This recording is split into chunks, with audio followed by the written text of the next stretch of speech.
What is up, guys? We're back here again for our Ride 2.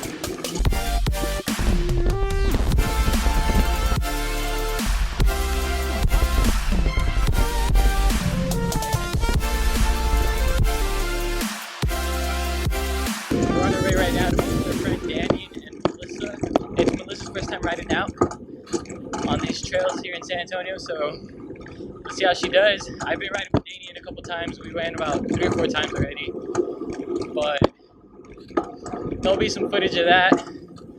I'll cut it in, and then I went riding with my brother. Dannion was nice enough to lend us his bike, and I rode that while my brother rode mine, and that was pretty cool too. I got some footage of that also. I'll show you all a little clip right now. Oh, did you see that deer? Did you see that deer? It ran across. You didn't see it? It's right here, yeah. Should be right here on the left.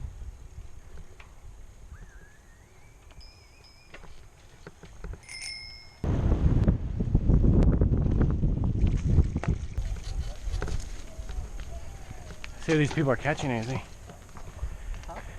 Can you catch stuff here? Remember the world you travel through. Thanks, Andy. I think this is just like from water, from rain. No way. As y'all can see, I finally got the helmet. Oh shit, that was a f***ing fox. Holy crap. What the? There was a fox out here. What? But hopefully the helmet cam's more steadier than the bicycle mount cam. I read that the handlebar mount and the helmet mount are the most like shaky and unstable. But I don't have the chest mount yet, which is what I want. Hopefully in my next ride, y'all are gonna be able to see the action with the chest mount, but as of right now, y'all get the handlebar and the helmet. I'm sorry. So I hope y'all enjoyed my first ride. A lot of editing went into that. Not a lot, but a pretty decent amount. And I enjoyed doing it. I loved it, man. When I was editing that second video, it was like 2 a.m. and I was just laughing my butt off the whole time I was editing, which was awesome because, I mean, I was having fun doing something that I liked. Yeah. I'm gonna get another GoPro just for you guys that liked and enjoyed my videos out there. So my idea right now is I'm gonna have one mounted on the handlebars facing me, and then I'm gonna have another one on my chest facing out. And so what I'm gonna do is I'm gonna film the trail as I'm going down the trails, and y'all are also gonna get to see my face reaction to the trails and whatnot. Look at the little duckies! So hopefully that'll pay off, and I'll get some really nice shots. The thing that I love about the helmet cam though is that y'all get to see what I'm looking at. And I think that's really awesome, but it's not good for the trails. So what I'm gonna do is, when I'm riding on these smooth paths, I'm gonna put the helmet cam on, and I'm gonna put the face cam. So one camera is gonna be dedicated for visuals of myself, which is the handlebar, and that's always gonna stay in place. But when I go on trails, I'm gonna move the helmet cam to my chest to get some awesome footage. Maybe I'll do 2 or 3 runs of each trail, just so y'all can get different perspectives and see a bunch of cool other things. Hopefully I can get a third one in about half a year or something, we'll see. But right now, my main focus is on 2, getting decent editing with 2 of them. And yeah, that'll be pretty cool. I wanted to clear up a few things that I said about buying a department store bike. I may have came off sounding like they're horrible, don't ever get one, but that is definitely not the case. I got this bike not knowing what I was gonna be doing or anything. I thought I was just gonna do pavement all the time or whatever. Any department store is great for that. It's when you start going more extreme and pushing your limits on anything, on road cycling or mountain biking. We're gonna do this little side trail. I've never gone down. It's not too bad.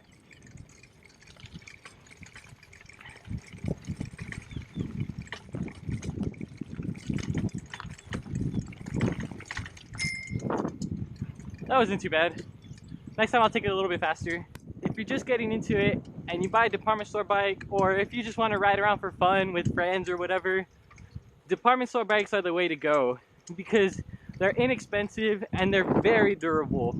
Not in all aspects, of course. The pros of having a department store bike versus a shop bike, it's a pretty big difference. It's not that noticeable until you get into it more. Dannion did this little drop right here the first time. And he made it just like that. Dang. I'm getting a lot more comfortable with this bike and sliding around corners and just using my brakes. Because before I wasn't able to slide or skid or whatever. But now it's pretty cool going downhill and then just slamming your back brake and sliding on the corners is fun. You get that little rush of not knowing what your bike's gonna do, but I know what it's gonna do because I have a great feeling of what it does. But yeah, I was saying department store bikes are great. For the price, you can't beat them. Starting out price for a department store bike is about $70 to $80. And prices starting out for a shop bike are around $300, but that's a lot of money to dish out for something that you really don't know about. So the pros of a department store bike: the frame is heavy duty. Most of them are made out of scrap metal or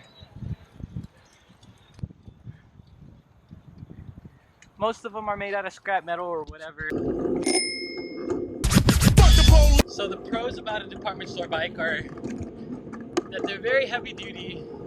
They last for a long time if you keep them up. You gotta clean them and make sure they're dry and whatnot. So they last for a long time. They're heavy, they're more forgiving on a lot of things. They don't just slip right out of you because of their weight and mass. Their price for sure is one pro. And another pro is that they can do anything an entry-level shop bike can do. Because the guys that I ride with, they have shop bikes. I don't know how expensive theirs are, but I mean, you can just imagine they've been riding for a good while, like a couple years. And I do everything that they do. Not as fast or not as agile or whatever, but I don't know, I'm not as agile or whatever because I'm new, but I do everything that they do. Maybe in time I'll get a little faster, a little bit more maneuverable. Like I said, going downhill, riding the brakes and locking them, sliding around corners, that's the funnest thing in the world for me right now. I mean, I just did it a couple times today and maybe a few times the other ride with Dannion, and it's awesome, I love it. The cons of a department store bike are definitely,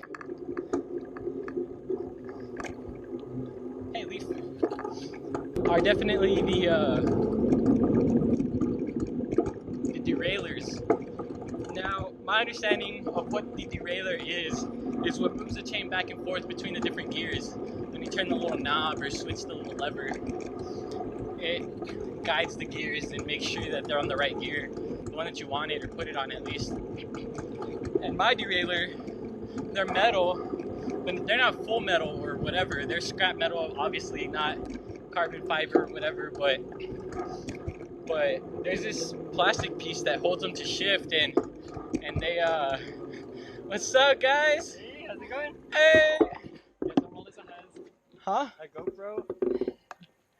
She's gonna move. Oh, you should have told me for an extra mount. I have one. Which way does it go?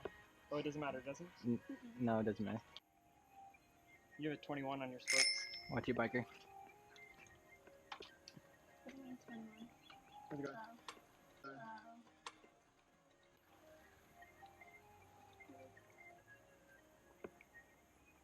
Are you recording right now? Okay. We just got disapproved. What, by that guy? Yeah. Yeah. Crap, I forgot what I was saying. The con of having... Oh, yeah.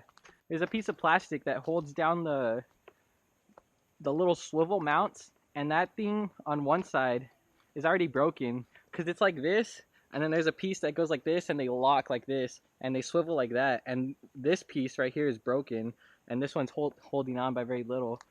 And it's not a big problem because there's 3 gears in the front where you pedal, and I only use 2 of them. Most of the time I just use the biggest one, which is the 3rd one, and number 1 is the smallest one for the front. But it just kind of sucks that breaks, you know? And with a look right here. See how that's chipped right there? that's the only thing wrong with it so far. It won't switch into the very first one, which is the little one. But I usually ride on 3 most of the time. Sometimes I go to 2, but that's very rare. If it's a really steep incline and I just need that extra little power, I'll switch to that. But for the most part, I stay on 3. But yeah, everything's great. When you first get it, of course, you always make sure your brakes are good and aligned and not too loose or too tight right here. You always want to make sure it's like a good distance, because if not, I mean, if you pull it all the way and nothing's happening, you're just gonna fly down a mountain without any brakes and wipe out and hurt yourself really bad. I already had to adjust the back derailleur right there, because it wasn't letting me switch to the biggest gear, which makes it easier. And another downside is that the shocks, they're not that great, but they do their job. And one big problem for me, the main deal breaker for me, would be the pedals. And the pedals you can switch out for any aftermarket or whatever, but they're just too soft. I feel like I'm going to slip off them or break them or whatever. My big recommendation if you're going to get a department store bike is probably make sure your brakes are the best. Probably buy new brake pads at a specialty store. They're like 15 bucks. And then get new pedals. They're about 30 bucks. Lowest price, maybe 50 bucks. Around the $40 range. But that's a big problem or a big help when you are pedaling downhill, just to keep your feet on the pedals at least. We're here with Dannion and Melisa. We're gonna go hit up some trails that Dannion found yesterday. We tried recording up here, but it wasn't too great. There was we tried finding some trails, but it didn't work out. So we're gonna hit it up today, see what we find. I want to take him down the big hill, make him a man today. ¿Cómo que make him a man? Make him a man. And look, Melisa was kind enough to bring out her GoPro and let Dannion use it. GoProception. Yeah. You know. Oh yeah, that one, yeah. Just so it can run down that way.